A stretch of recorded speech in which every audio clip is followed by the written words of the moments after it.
Demonstrations over the police killing of an unarmed African-American man, George Floyd, have spread across America and cities around the globe.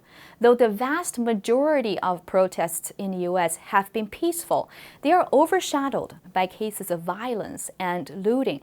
Around 70 American cities have imposed curfews to quell violent unrest. Curfews in such magnitude are rare in America.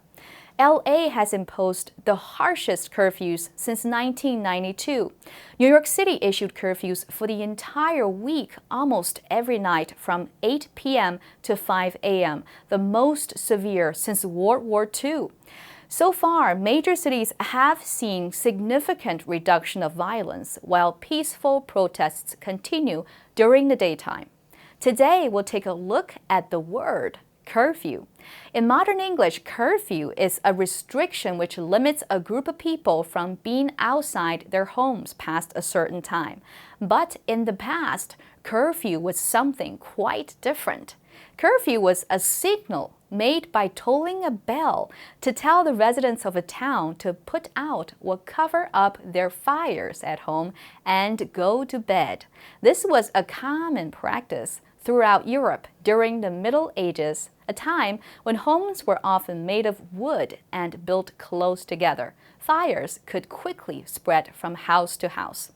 A common time for the old curfew bell was 8 p.m., but it later extended to 9 or 10 p.m. at certain places. The proof is also in the spelling. The English word curfew came from this old French word, which means cover fire. It was later adopted by Middle English, and the spelling changed to C-U-R-F-E-U, and eventually it became the modern English version, curfew. In French, the word evolved to this, which means curfew in French. Feu is French for fire. It's quite similar in Italian as well. The Italian word for curfew is coprifuoco. Fuoco means fire in Italian. So you see, curfew is another great example of the many fascinating connections between languages. Well, I hope that you enjoyed this video. Don't forget to subscribe to my channel where you can learn English from interesting stories.